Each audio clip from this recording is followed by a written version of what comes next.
If you have been feeling anxious, exhausted, or just not like yourself lately, this episode is for you because we are going to be talking about mood boosting foods for moms. And I'm also going to be sharing some meal examples that you can use these foods in. And I also want to talk about how these simple shifts in your nutrition, just simple little shifts, can make a really big difference in your overall mental health and well-being. And I think that's so important as a mom, as a woman, as literally a human being. We want to be able to support our cognitive function, our brain health, our mood, and I'm going to talk about that today in this episode. So grab a notebook and pen and let's get into it. Feeling exhausted, overwhelmed, and like you've lost yourself in the postpartum chaos, struggling to rebuild your strength, heal your core, and feel confident in your body again? Hey mama, I'm Val, a functional sports dietitian, postpartum fitness coach, and a mama who understands exactly what you're going through. Welcome to the Strong and Nourish Mama podcast, where I help busy moms like you regain your energy, rebuild strength, and feel amazing through simple, science-backed nutrition and fitness strategies. If you're ready to go from depleted to strong, nourished, and unstoppable, you're in the right place. Before we dive into today's episode on food and mood, I want to let you know that if you've been feeling off, if you've been feeling overwhelmed, anxious, or just not like yourself lately, you don't have to navigate it alone. My one-on-one balanced nutrition coaching session is a personalized, supportive space to help you fuel your body in a way that's going to support your mental health too. If you're ready to feel more energized, balanced, and emotionally steady, head to wellnessbyval.com/nutrition to book your session today. I can't wait to work with you. Welcome to another episode, Mama. I'm so glad you're here, and I hope you had a wonderful Mother's Day yesterday. You deserve to spoil yourself, enjoy yourself, take some moments, and do whatever you want to do. In today's episode, we are going to be talking about mental health and mood because it's May, and May is Mental Health Month, and it is also Maternal Mental Health Month because it's all together. May 7th last week was Maternal Mental Health Day, and this was to raise awareness around the globe for maternal mental health. And really every single day we should be focusing on our mental health, but it is nice to be able to have a month to be able to create awareness. We are one being, and so everything should be all encompassing: our physical, our mental, emotional, and our spiritual health and well-being. But because it is May, I want to talk about mood and mood boosting food specifically to support you on improving mental health and emotional health. And this is because it is very common for us to experience a variety of different symptoms related to mental health. Worldwide, 1 in 5 women experience a perinatal mood and anxiety disorder, PMAD, and it varies by country, but it is a worldwide concern. And so this is going to include postpartum depression, postpartum anxiety, postpartum obsessive compulsive disorder, postpartum bipolar, postpartum psychosis. And because we have big shifts in our hormones, of course, during pregnancy, which our hormones and during pregnancy as well as postpartum, we're going to actually see physical shifts in the brain. The brain is changing. Another time our brain changes is going to be when we're in perimenopause. So it's very interesting. Our hormones are impacting our entire body, including our brain. And after we have our baby, depending on the situation, depending on what is going on, we may experience these different symptoms, and that is okay. If you are experiencing these symptoms, you are not alone. And estimates are about 7 in 10 women hide or downplay their symptoms. So I don't want you to downplay them. I don't want you to hide it. If you feel like, you know what?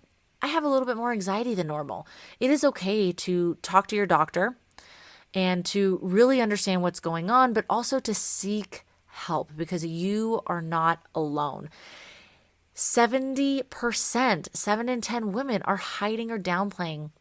And I want you to understand that there is support and treatment for you out there. And we want to be able to focus on that. And today we're specifically talking about nutrition and food and how this can improve our mental and emotional health.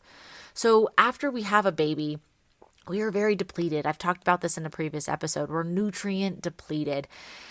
And we may feel or look fine on the outside, but inside we are stressed. We are overwhelmed, anxious, depressed. Our moods are shifting all of the time, especially with that big hormone drop after you have your baby.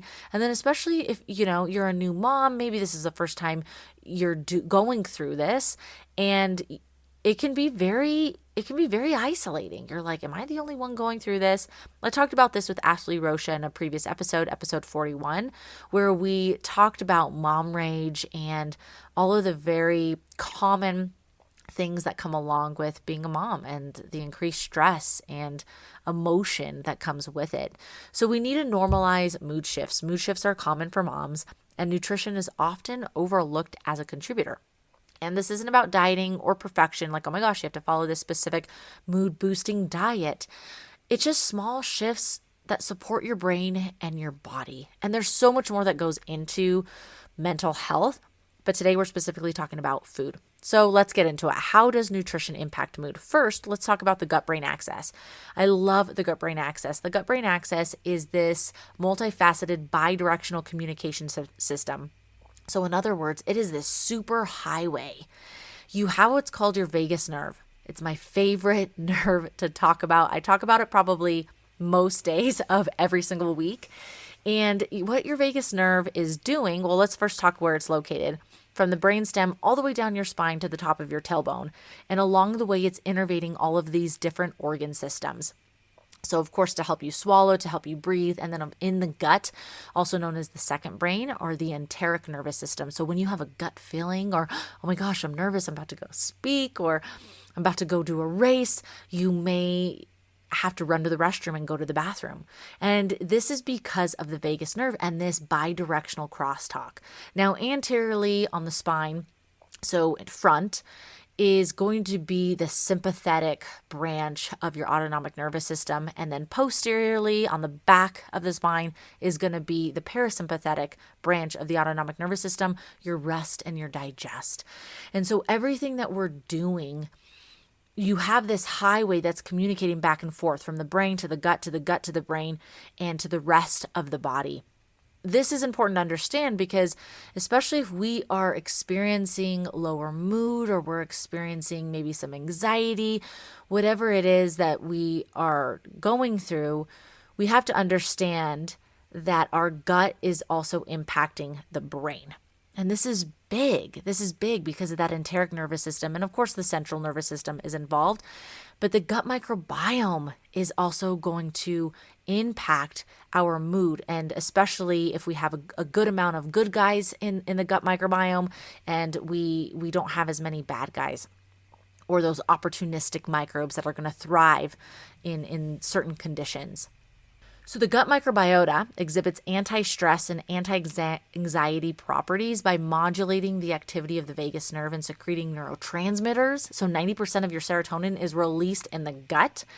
And this is also going to include GABA and short-chain fatty acids. So every time we eat fiber, a variety of different plant foods, we are feeding our live and active cultures. I talked about this in December a little bit when I talked about Constipation Awareness Month.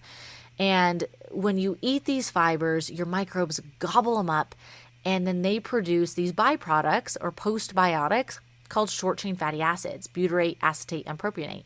They are highly anti-inflammatory. They can go systemically through the rest of the body.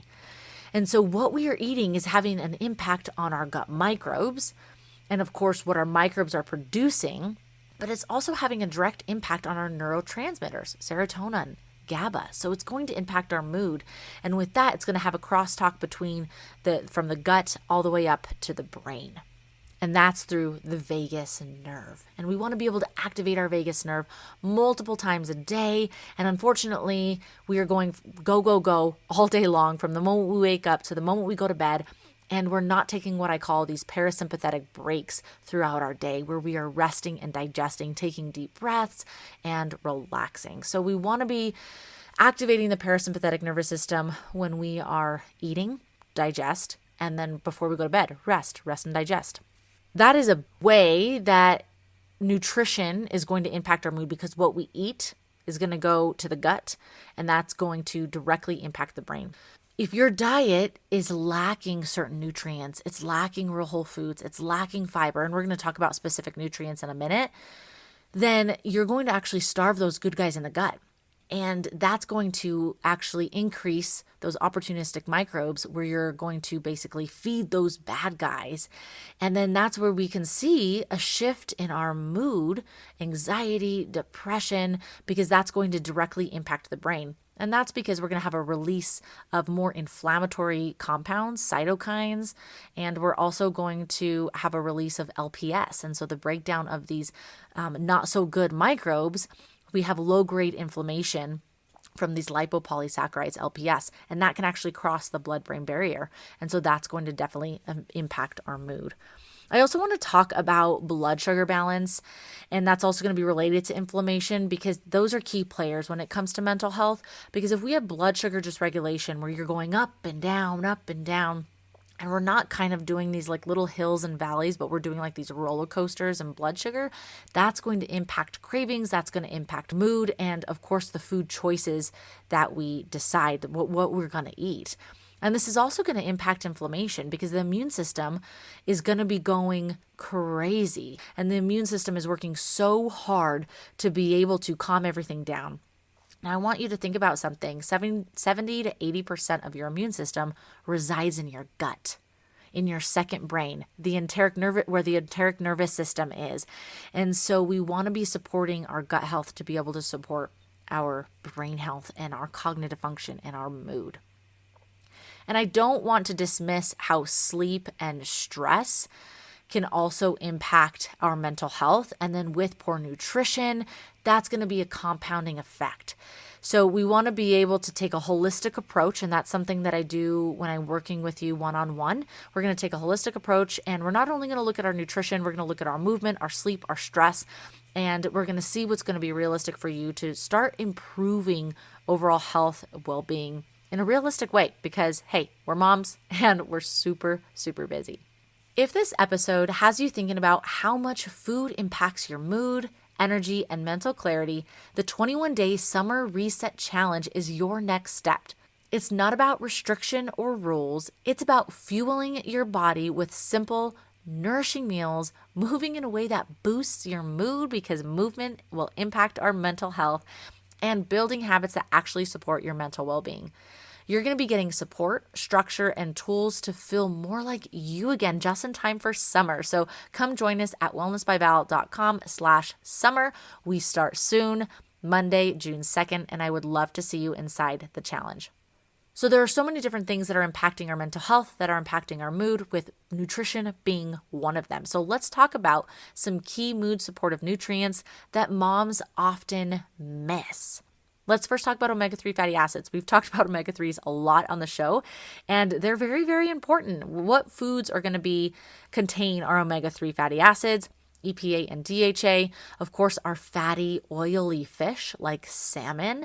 And I don't want you to neglect any of the plant foods because we are going to get supportive omegas and fatty acids from our chia seeds, our walnuts, our ground flaxseed. And this is going to support brain function.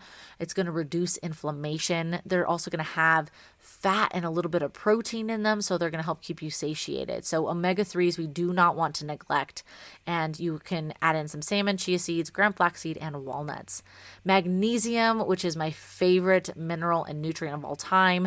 It's going to be a calming mineral that helps with stress and anxiety. There are multiple different types of magnesium. So don't just go to the store and buy whatever magnesium that you see. Make sure that you schedule a one-on-one with me at wellnessbyval.com/nutrition so that we can actually decide which magnesium is appropriate for you. But in terms of food, we want dark chocolate, greater than 70% cacao, spinach, pumpkin seeds. These are going to be foods that are high in magnesium. We also want to make sure we're getting in iron-rich foods. So you're going to get this from your animal foods. You're going to get it from beef. You're going to get it from chicken. You're also going to get it from lentils and some other plant foods. And when we are low in iron, we're going to experience fatigue, brain fog, mood dips. And so, of course, we want to see how, if we're experiencing these symptoms, it may be appropriate to get some blood work done to get a full iron panel because we want to see that along with a CBC, a complete blood count. And this is something that I run on my clients to make sure that we can see where their iron levels are. And then this takes us then to B vitamins because it takes a lot of nutrients to make iron. And so a lot of the times what I'm seeing in clients is they're low energy, they're fatigued, but their iron is fine. And so they're like, what is going on? But then we look further and their folate is low. Their magnesium is low. Their B12 is low. Their copper and zinc, all of these nutrients are going to be really supportive for the synthesis of iron and to be able to actually utilize iron. So B vitamins, especially B6, B12, or folate, we're going to find these in a lot of our animal foods. We're also going to find them in leafy greens, legumes, eggs, which is an animal food. And these are going to be critical for energy and nervous system function. We need these B vitamins, of course, not only for you. So if you're pregnant, if you're breastfeeding, these vitamins are going to be super important for baby as well, for the growth and development. But in terms of mood and mental health, they directly affect energy and the nervous system function. We cannot neglect protein either. So protein is a macronutrient, and we're going to find protein in a variety of foods. Of course, our animal foods: chicken, beef, fish, eggs, dairy, Greek yogurt, but also some of your plant foods, nuts, seeds, legumes, lentils. Whole grains have a little bit. Protein is going to contain amino acids, and amino acids are the building blocks of protein and muscle, but also you need amino acids for detoxification. You need amino acids for neurotransmitter synthesis or production. You need amino acids for everything. And oftentimes I'm finding that women are very low in their protein intake. So we want to make sure that we're getting in protein. We also can't neglect fermented foods, colonic foods. These are not going to be labeled as probiotic foods. So you may hear that in the media, like, oh, just go eat a probiotic food.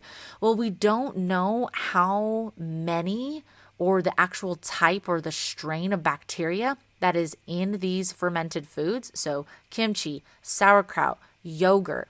We don't know the amount. We don't know the type. So we can't say it's a probiotic food. But we can say it's a colonic food because it's going to contain live and active cultures that are going to feed your good microbes within the gut, which therefore is going to decrease inflammation, and that's going to have a direct impact on your mood and your brain health. And then lastly, polyphenols, which are going to come from plant foods. They're going to be rich in blueberries, cocoa, spinach, onion, olives, different teas and spices like peppermint, oregano, celery seed, thyme, rosemary. The list goes on and on with polyphenols. Polyphenols are amazing and delicious. And so we want to incorporate a variety of foods. And you can see from everything we've talked about, omega-3s, magnesium, iron, B vitamins, protein, fermented foods, and polyphenols, there's a little bit of overlap. And that's what we want. We want a variety of different plant foods. We want a variety of different animal foods to be able to give us these key nutrients that are directly going to support our mood, our cognitive function, and our mental health. And this isn't only for moms who are pregnant or who are early postpartum. This is for really any woman. This is for any woman, especially as we get older. So I'm also thinking, I've told this to you guys before, I'm also thinking long term. I'm going to be 33 this year, and I'm thinking perimenopause. I'm thinking post-menopause. How can I support my body, my brain, everything for those years that are coming? And we can do that with a variety of these foods, especially with these key mood supportive nutrients that moms are often missing. So what are some easy meal or snack ideas that are going to support mental health, that are going to include these foods? Well, for breakfast, maybe we do a smoothie. I had a smoothie this morning. Maybe you include whey protein powder, so that's going to contain your amino acids. You add in some sort of healthy fat. Maybe you add in like 2% or whole milk Greek yogurt, and you're also getting protein. Maybe you add in some avocado, different greens. So maybe one week you're doing kale, the next week you're doing spinach. You can add in some chia seed or ground flaxseed, and then your berries. So you're getting all of those nutrients that I just talked about. Maybe you do an egg bowl or an egg sandwich. You're going to be getting those same nutrients. What about for lunch? Maybe for lunch you do like a turkey or a tuna salad wrap with veggies and fruit. For snack, maybe trail nuts with different nuts and seeds and dark chocolate. Yum, that sounds delicious. And then for dinner, something easy because we need easy, like a sheet pan meal. Maybe it's salmon or chicken with roasted veggies and quinoa. The quinoa you wouldn't put on the sheet pan. I haven't seen that I don't think that's a thing. You would make that separate and then, of course, create the bowl after. So on the sheet pan, don't try to put the quinoa because I don't think it's going to work out. But of course, you can put your salmon or whatever protein that you're doing and different veggies, and then you can roast it and then pair it with your quinoa or whatever your carbohydrate is for that meal. We want to make sure we talk about mindset shifts real quick because we want to think of food as fuel. And that's exactly what it is doing. It is fueling our body. It's fueling our brain. It's fueling our muscles. It's fueling everything. But it's not going to just cure anxiety or depression. It's definitely going to help. It's definitely going to have an impact. But if you are experiencing any of these symptoms, I really encourage you to meet with someone, talk with someone, get some more support. But know that what you're eating is definitely going to impact this. So as a quick recap, we have what's called the gut-brain axis. It's this bidirectional system. We have a second brain and it's in the gut and it's going to directly impact our mood. And some key nutrients that are going to be supportive are omega-3 fatty acids, magnesium, iron, B vitamins, protein, fermented foods, and polyphenols. And there are so many great ways that we can incorporate a variety of these foods and nutrients into our diet. If you're ready to schedule a nutrition coaching session, go to wellnessbyval.com/nutrition. I have very limited spots and openings, so be sure to grab yours today and reach out if you have any questions. I hope you love this episode. I hope you were able to get so much information out of it. And remember to stay strong and nourished. Hey mama, I hope you loved today's episode. If it resonated with you, would you please take 30 seconds to share it with another mom, a mom who's looking to make healthy eating and exercise easier, because we need that. And if you haven't yet, I would be so grateful if you could leave a quick review on Apple Podcasts. It truly means the world to me and helps the show reach more amazing moms like you. All right, time to chase my toddler around, stay strong and nourished, and I will be back on Monday with another episode. Talk soon.